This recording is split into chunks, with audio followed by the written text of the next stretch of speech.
Hello everyone, আমি শুভেচ্ছা। আর অনেকদিন পর আবারও চলে এসেছি আরো একটি নতুন ভিডিও নিয়ে। তোমরা সবাই কেমন আছো? আশা করি সবাই ভালো আছো, সুস্থ আছো। আমিও কিন্তু ভালো আছি। আজ হচ্ছে একটা ছুটির দিন, তো ভাবলাম বিকেলবেলা একটা সিনেমা দেখতে যাই। সিনেমা দেখতে আমি কিন্তু খুব ভালোবাসি, মানে যখনই কোনো ভালো সিনেমা আসে তখনই কিন্তু আমার মনে হয় যে হলে গিয়ে সিনেমাটা দেখে আসি। তো আজকেও যাচ্ছি একটা বাংলা সিনেমা দেখতে। অনেকদিন ধরে যাব যাব করছিলাম, কিন্তু প্রত্যেকদিন এত বৃষ্টি যে সেই মতন কিন্তু কোনোদিনই বিকেলে বেরোনো হচ্ছিল না। তাই আজ একটু বৃষ্টিটা না থাকায় ভাবলাম আজকে গিয়েই সিনেমাটা দেখে আসি। আর এই কুর্তিটা তোমরা অনেকেই হয়তো চিনতে পেরেছো, এটা কিন্তু আমি পয়লা বৈশাখের সময় দক্ষিণাপন থেকে কিনেছিলাম। তো আজকে এই কুর্তিটা আমি পরলাম, বেশ ভালো লাগছে, ভীষণ আরামদায়ক কুর্তিটা, আর একদম সাইজটা কিন্তু আমার জন্য একদম ফিট করে গেছে। খুব হালকা সেজেছি, এমন কিচ্ছু কিন্তু সাজিনি, মুখে কিন্তু জাস্ট এই কম্প্যাক্টটা ইউজ করলাম, তারপর একটু কাজল আর লিপস্টিক। এই ছিল আমার সাজ। আর শো টাইম ছিল বিকেল 5টা থেকে। তো আমরা এখনই 4:40 মতন বাজে বেরিয়ে পড়েছি। ওয়েদারটাও কিন্তু খুবই সুন্দর হয়ে গেছে, বৃষ্টির পর খুবই ভালো লাগছিল। আর কি সিনেমা দেখতে যাচ্ছি সেটা একটু পরেই তোমাদের বলছি। খুব ইন্টারেস্টিং ব্লগ হতে চলেছে, ভিডিওটা কিন্তু স্কিপ না করে পুরোটা সবাই দেখো। আর চলো একবার দূর থেকে তোমাদের দেখিয়ে দিই যে এই চিকনকারি কুর্তিটা পরে আমায় কেমন লাগছে। কুর্তিটা আমি জিন্স দিয়ে ক্যারি করেছি, ইচ্ছে হলো একবার জিন্স দিয়ে পরার। তো চলো যাওয়া যাক, কারণ হাতে খুব বেশি সময় নেই। আমরা আজকে দেখতে যাচ্ছি গৃহপ্রবেশ, শুভশ্রী গাঙ্গুলির গৃহপ্রবেশ। আমার না এই ধরনের সিনেমা খুব ভালো লাগে। যে ধরনের ডিটেকটিভ সিনেমা বলো, যে কোনো ধরনের এই রকম সাংসারিক সামাজিক সিনেমা আমার কিন্তু খুব ভালো লাগে। রোমান্টিক সিনেমা, অ্যাকশন মুভিটা আমি খুব বেশি পছন্দ করি না। তো চলে এসেছি সিলভার স্ক্রিনে। এটা একদম মনমোহিনী হেলথ কেয়ারের অপোজিটে। টিকিটটা কিন্তু দুপুরবেলায় অনলাইনে তোমাদের দাদাভাই কেটে রেখেছিল, সেই জন্য আর বক্স অফিসে দাঁড়িয়ে থেকে কাটার কোনো প্রশ্ন নেই।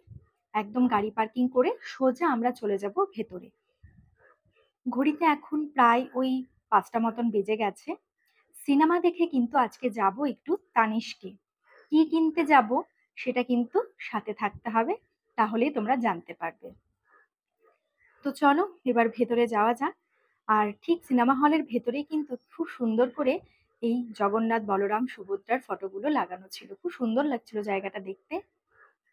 ভেতরটা পুরো অন্ধকার হয়ে গেছে, কারণ সিনেমা কিন্তু অলরেডি শুরু হয়ে গেছে। শুভশ্রী গাঙ্গুলির গৃহপ্রবেশ সিনেমাটা কিন্তু আমার সত্যি খুব ভালো লেগেছে।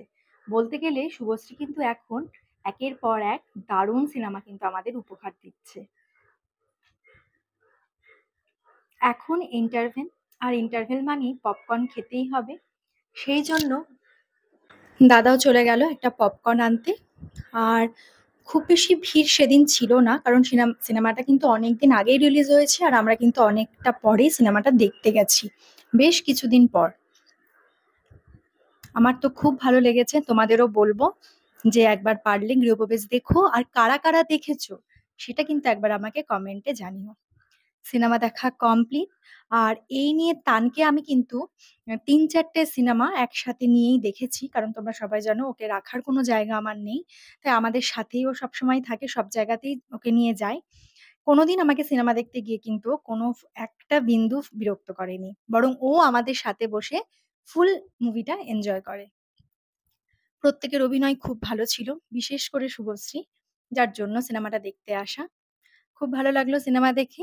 এবার যাব একটু খাগড়াতে তানিস্কে। কেন যাব, কি উপলক্ষে যাব সেটা কিন্তু তোমাদের সাথে এই ভিডিওতেই শেয়ার করব। তাই প্রত্যেককে আবারও বলছি, কেউ কিন্তু স্কিপ করো না।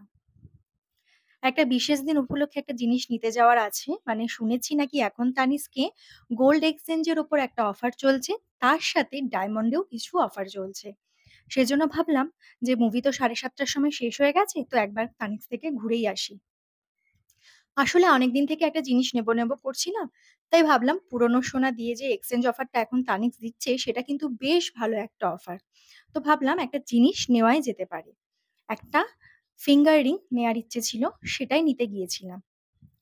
ডায়মন্ডের না, গোল্ডের।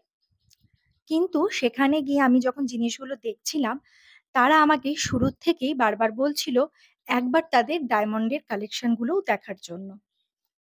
তো তো আমি বললাম, "প্রথমে আমি গোল্ডের জিনিসগুলো দেখে নিই, তারপর আমি 2nd ফ্লোরে যাবো।" এই শোরুমটা কিন্তু ছিল আগে সুনিতার ওইদিকে রেমন্ডের পাশে। এখন কিন্তু তানিস্কের এই নতুন শোরুমটা চলে এসেছে কালী মন্দিরের ঠিক অপোজিটে, খাগড়া কালী মন্দির V2 যে নতুন শপিং মল হয়েছে সেইখানে। তো ভাবলাম নতুন যখন হয়েছে চলো একবার দেখেই আসি। তো এখানে কথা বলার পর তারা বারবার আমাকে বলল ওপরে যেতে। তো সেজন্য আমি ভাবলাম ঠিক আছে, এতবার করে যখন বলছে ওপরে যাওয়াই যায়। আর এই তানিস্কের নতুন শোরুমটা কিন্তু খুব ভালো করেছে। আমার কিন্তু বেশ পছন্দ হয়েছে। আগেরটার থেকে এটা বেশি ভালো লাগছে। ওপরে গিয়ে তারা আমাকে রীতিমতো চমকে দেওয়ার মতন। তারা আমাকে বলে ডায়মন্ডের নেকলেস দেখার জন্য। তারা বলে, "দেখলেই যে নিতে হবে এমন কোনো কারণ নেই। আপনি একবার জাস্ট পরে দেখুন আপনাকে কেমন লাগছে।" ডায়মন্ডের নেকলেস সত্যি এত নিখুঁত কাজ, প্রত্যেকটা জুয়েলারি কিন্তু খুবই ভালো ছিল। কিন্তু এর যা মূল্য ছিল সেটা কিন্তু এখন আমাদের সাধ্যের বাইরে।